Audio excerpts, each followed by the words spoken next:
హైదరాబాద్ లో కన్సల్టేషన్ మరియు 3,500 రూపాయల colour Doppler test Avis hospitals లో ఉచితంగా పొందండి. ప్రస్తుతం మనతో పాటు ఉన్నారు గతంలో టీటీడీ ఈవోగా పనిచేసినటువంటి ఎల్వి సుబ్రహ్మణ్యం ఐఏఎస్ గారు. ఒకసారి ఆయనతో మాట్లాడదాం. లడ్డూ ప్రసాదం కల్తీ జరిగిన దానిపై ఆయన ఏమంటారో ఒక్కసారి చూద్దాం. సార్ నమస్తే అండి. నమస్కారం. సార్, చాలా కాలం పాటు మీరు టీటీడీకి ఈవోగా పనిచేశారు. ఇప్పుడు ఏదైతే తిరుమల తిరుపతి దేవస్థానానికి సంబంధించి లడ్డూ ప్రసాదం విషయంలో వస్తున్నాయో ఆరోపణలు, కల్తీ జరిగిందని చెప్పేసి, అనిమల్ ఫ్యాట్ అందులో ఉందని చెప్పేసి, నెయ్యి సరైనది యూజ్ చేయలేదు, ఇదంతా కూడా వింటుంటే ఏరియాలకు సంబంధం లేకుండా ప్రతి ఒక్కరూ ఆ తిరుమల తిరుపతి వెంకటేశ్వర స్వామి భక్తులందరూ బాధపడుతున్నటువంటి సందర్భం. ఏదో ఒక సందర్భంలో మనం కూడా తినే ఉంటాం కదా అని చెప్పేసి, పిల్లలకు పెట్టి ఉంటాం ఇంట్లో అని. సో మీకు తెలుసు, మీరు చాలా స్ట్రిక్ట్ ఆఫీసరు, మీరు చాలా కాలం పనిచేశారు ఈవోగా. అసలు ఏం జరిగి ఉండొచ్చు, ఎందుకు ఇలా జరిగి ఉండొచ్చు, ఎక్కడ ల్యాబ్స్ ఉంటే ఈ రకమైనటువంటి కల్తీ జరిగే అవకాశం ఉంటుంది సార్? మొత్తం చెప్పండి కొంచెం. ఇవాళ నేను కూడా నా ప్రాయశ్చిత్తాన్ని నేను పాటిస్తున్నాను. ఇవాళ పొద్దున్న జూబ్లీ హిల్స్ లో ఉన్న వెంకటేశ్వర స్వామి గుడికి వెళ్ళి మనసారా వారిని ప్రార్థించి మనందరినీ కూడా క్షమించి, జరిగిన అపరాధానికి స్వామివారికి కోపం రాకపోవచ్చు కానీ ఆయన పరివారానికి కోపం వస్తుంది. మన నిత్య జీవితంలో కూడా చూస్తుంటాం. ఎండి గారికి ఎప్పుడు కోపం రాదు కానీ ఎండి గారు ఆఫీస్ లో పనిచేస్తున్న మేనేజర్ గారికి కోపం వస్తుంది. ఆ విధంగా స్వామివారికి కోపం రాకపోవచ్చు కానీ ఆయన చుట్టూతా ఉన్న పంచభూతాలు తప్పకుండా ఆగ్రహం చెందుతాయి. మానవాళికి అందరికీ కూడా దానివల్ల చాలా చెడు జరుగుతుందనే ఒక భయంతో పండితులు ఇతర పెద్దలు చెప్పినట్టుగా ఎవరికి తోచిన విధంగా వారు క్షమాపణ కోరుకోవడం, స్వామివారిని ఇలాంటి తప్పులు రాకుండా దయచేసి నువ్వే మాకు దారి చూపించు అని అడగడం. ఇంకా వర్తమానంలోకి వచ్చినప్పుడు ఇక్కడ తప్పులు దొర్లాయి అని చెప్పడానికి మనకి సాక్ష్యాలు ఎదురకుండా కనిపిస్తున్నాయన్న. ఇది శ్యామలరావు గారో ఎవరో దీన్ని కృత్రిమంగా తయారు చేశారని మనం ఇంకా అలాంటి అనుమానాలు పెట్టుకున్నామంటే బహుశా మనం ఇంకా పెద్ద శిక్షకి లోనయ్యే ప్రమాదం ఉందమ్మా. కాబట్టి ఇవాళ టెస్ట్ రిజల్ట్స్ వచ్చాయి, అవి బహిరంగపరిచారు. దాని గురించి సుదీర్ఘంగా వారు మంతన చేసి ఎందుకు ఇలా అయింది ఏమిటి అన్ని తెలుసుకున్న తర్వాతనే దీన్ని బహుశా ప్రకటించారని నేను భావిస్తున్నాను. ఎందుకంటే మనం చూసాం, జూలై 17వ తారీఖు నాడు శాంపిల్స్ వెళ్ళాయి, అలాగే 2-3 తారీఖుల్లో శాంపిల్స్ పంపించారు. ఇవన్నీ కూడా నిన్న మొన్న కొన్ని ప్రెస్ రిలీజెస్లో కొన్ని వివరాలు బయటకు వచ్చాయి. ఇవాళ ఇంకా కూడా ఇది జరగలేదు అని మనం అనుకోవడం బహుశా అది అమాయకత్వం కాదు కానీ అది కూడా ఒక రకమైన అన్యాయం చేద్దామనే ఒక భావంతోనే మాట్లాడినట్టు అవుతుంది. అందుకని నేను పూర్తిగా నమ్ముతున్నాను అది జరిగింది.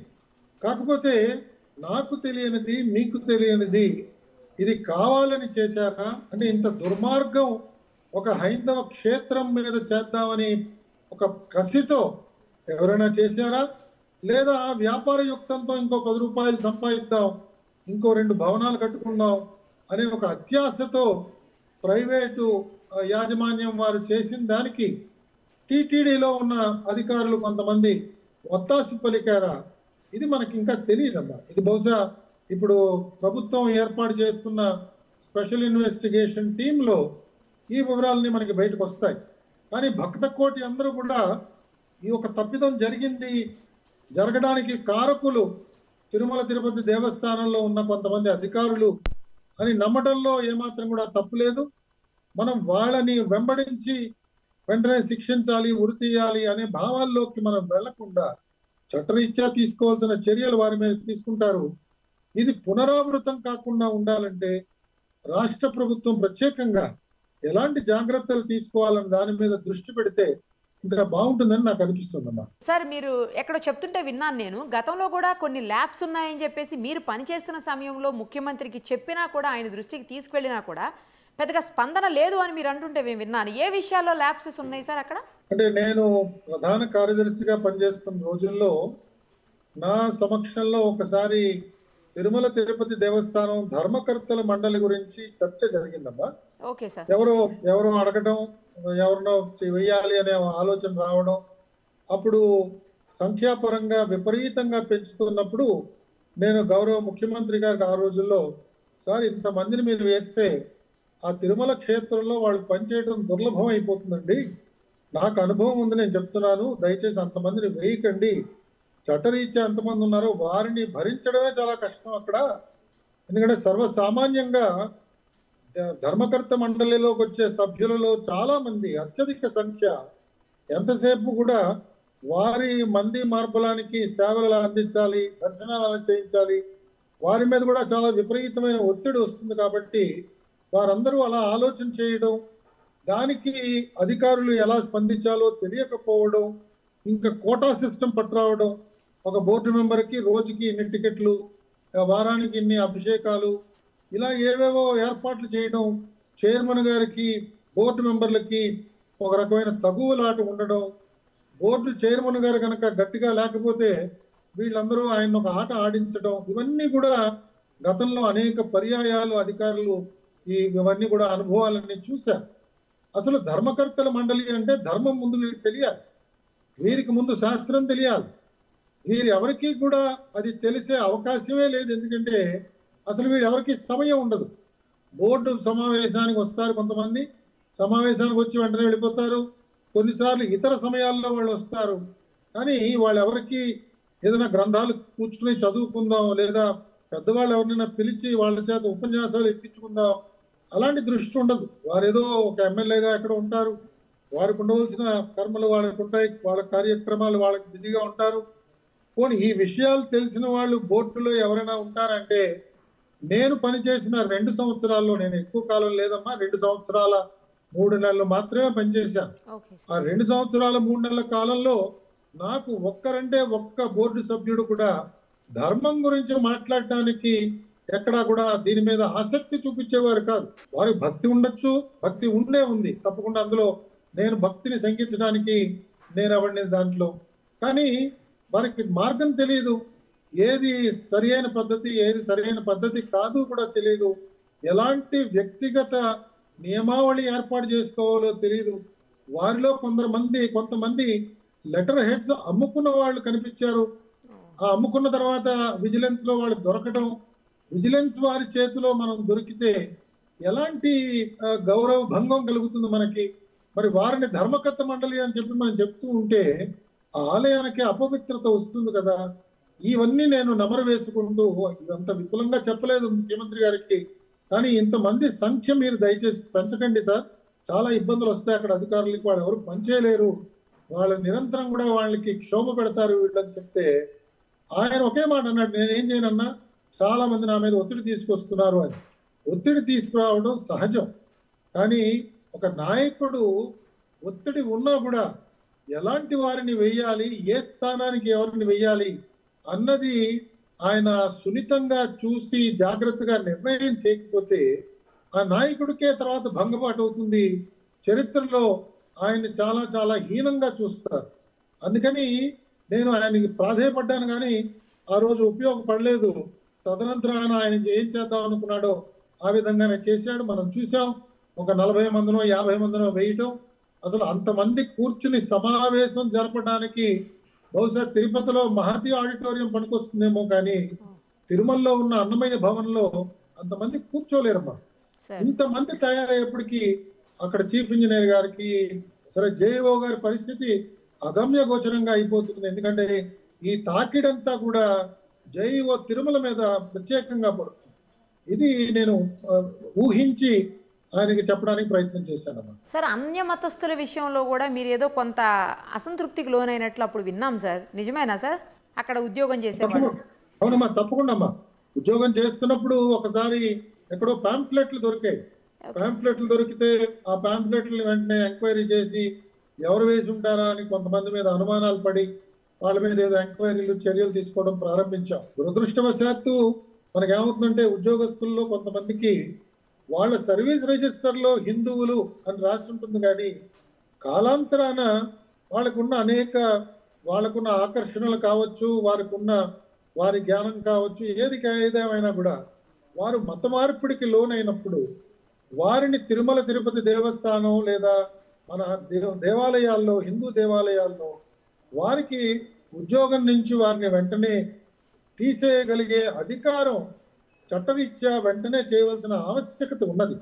ఇది నేను అప్పట్లో చెప్పాను, సర్కులర్ కూడా ఇచ్చాం. ఇచ్చిన తర్వాత ఎగ్జిక్యూటివ్ ఆఫీసర్ గారు కొంత చర్యలు కూడా ప్రారంభించారు. బట్ ఆ చర్యలు ఇంకా తుది రూపానికి ఇంకా నోచుకోలేదని చెప్పి నేను వింటున్నానమ్మా. కాబట్టి ఇదొక పెద్ద సమస్య. ఎండోమెంట్ డిపార్ట్మెంట్ లో కూడా ఇదొక పెద్ద సమస్య. నాకు తెలుసు ఒకళ్ళిద్దరు ఆఫీసర్లు నేను శ్రీశైలంలో చూశాను. వాళ్ళు కన్వర్టెడ్ పీపుల్. వాళ్ళకి అసలు అంటే వినయంగా ఉంటారు.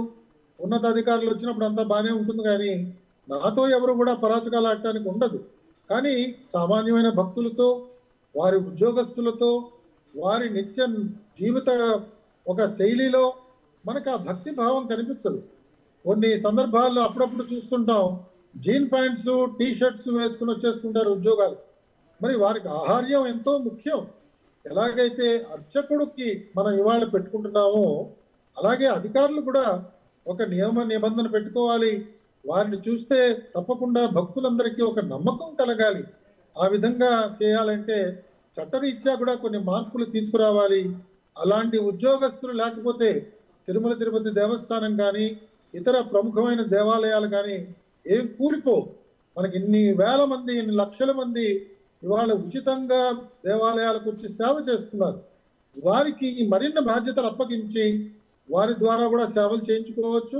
లేదా ఇంకా మంచి సేవాభావంతో ఉద్యోగస్తులు అనేక మంది ఉన్నారు, వారిని మనం ప్రోత్సహించాలి. కానీ అన్య మతాలని స్వీకరించిన వారిని పెట్టుకోవడం వల్ల వారికి ఒక రకమైన ఇబ్బందిగా ఉంటుంది.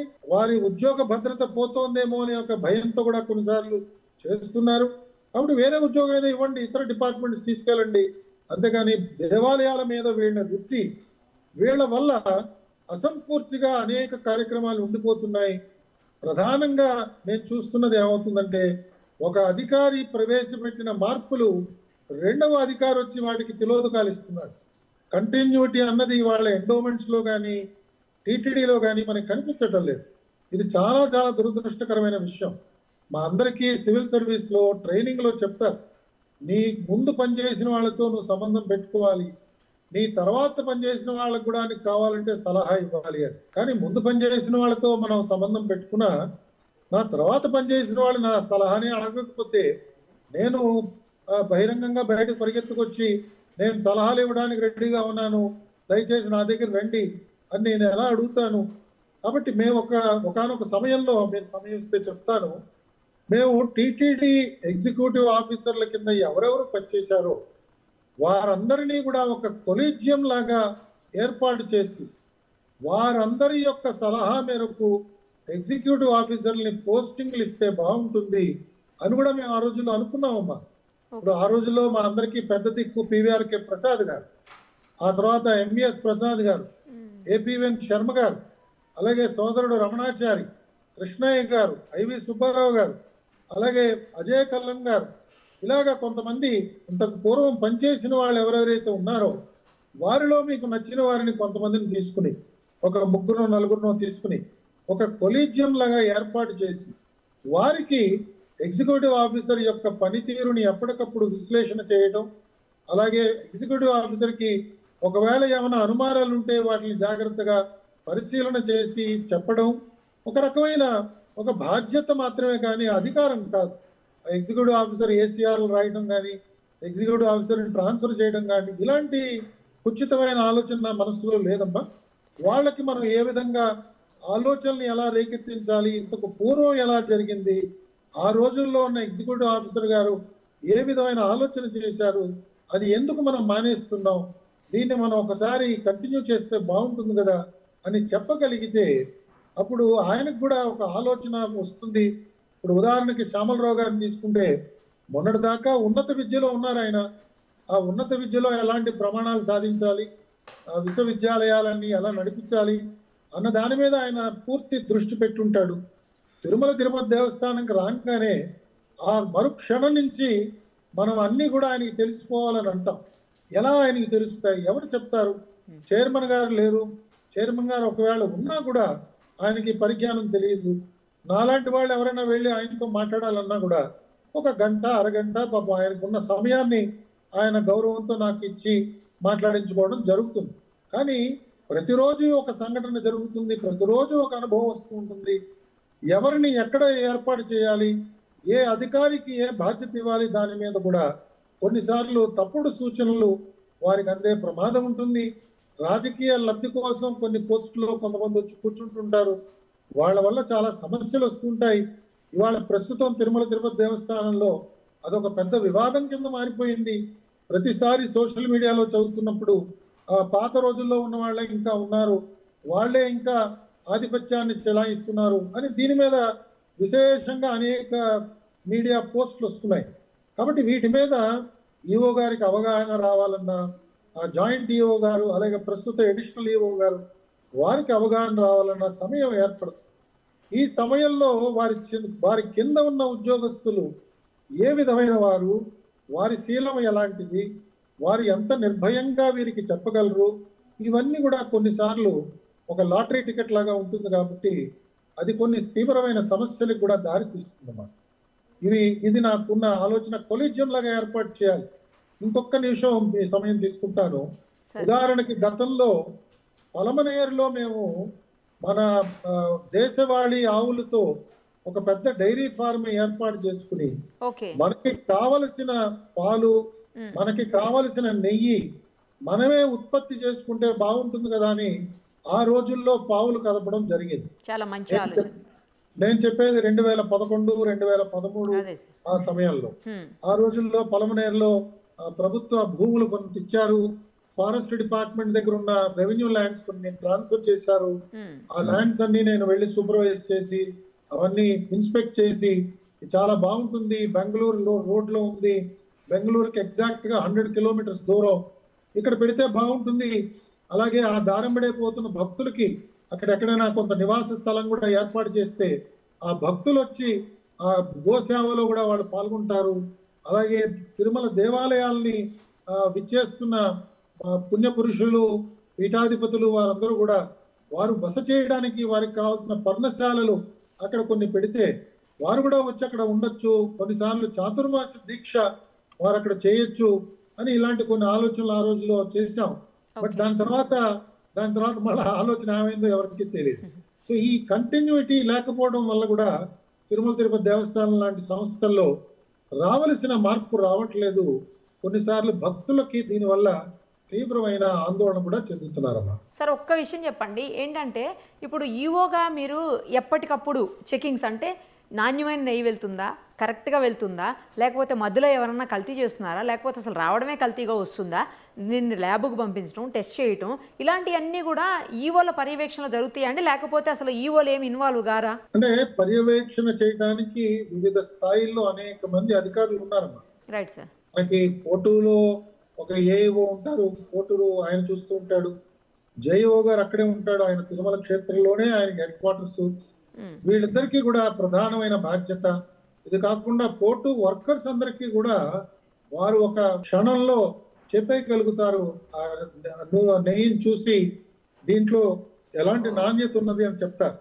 కానీ శాస్త్రీయంగా అసలు నెయ్యి ఎలా ఉన్నది, దాని శాంపుల్స్ని తీయడం, పరీక్షలకు పంపించడం, ఇవన్నీ జరుగుతూ ఉంటాయి. కానీ బహుశా ఆశించిన ప్రమాణాల్లో జరగడం లేదు. ఎందుకంటే మాకు సొంత ల్యాబ్ లేదు. ఆ ల్యాబ్ పెట్టడంతోనే సరిపోదు, కానీ ఆ ల్యాబ్ చాలా జాగ్రత్తగా నిర్వహణ చేయాలి. నేను మెడికల్ అండ్ హెల్త్ డిపార్ట్మెంట్లో పనిచేశాను, నాకు అనుభవం ఉన్నది.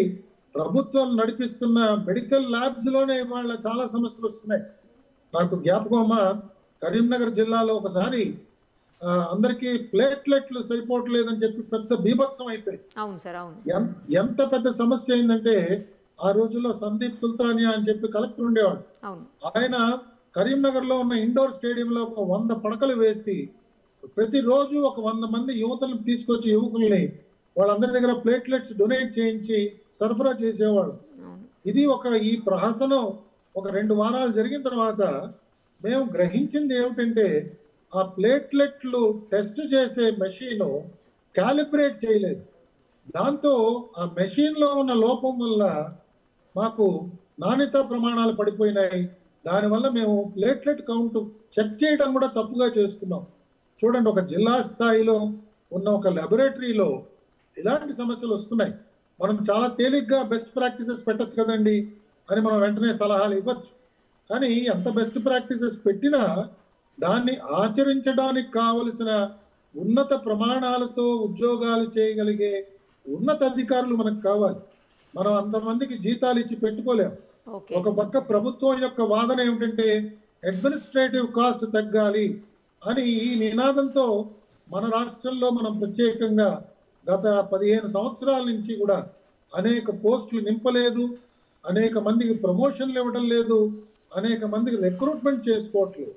కాబట్టి తిరుమల తిరుపతి దేవస్థానం రేపు ఒక ల్యాబ్ పెట్టినా కూడా దాన్ని ఎలా మేనేజ్ చేయాలన్నది ఒక తీవ్రమైన సమస్య.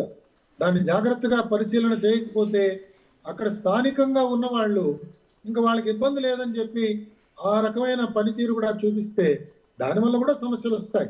కాబట్టి ల్యాబ్కు పంపించడం అన్నది ఒక ప్రక్రియని చాలా జాగ్రత్తగా శ్యామలరావు గారు చాలా సంతోషంగా ఈరోజు ఆయన దాన్ని జాగ్రత్తగా చేయిస్తున్నారు. ఈ ఒరవడి మళ్ళా జారిపోకుండా భవిష్యత్తులో కూడా ఈ విధంగా చేస్తూ పోతే నాణ్యత ప్రమాణాలు తగ్గకుండా మనకి నెయ్యి సరఫరా జరుగుతుందని భావిస్తున్నానమ్మా. ఇలాంటి వాళ్ళ సలహాలు సూచనలు కూడా తీసుకొని ఇలాంటి విషయాల్ని అధిగమించాలి, ఇంకోసారి ఇలాంటివి జరగకుండా చూసుకోవాలి అని చెప్పేసి మనస్ఫూర్తిగా కోరుకుంటున్నాను సార్.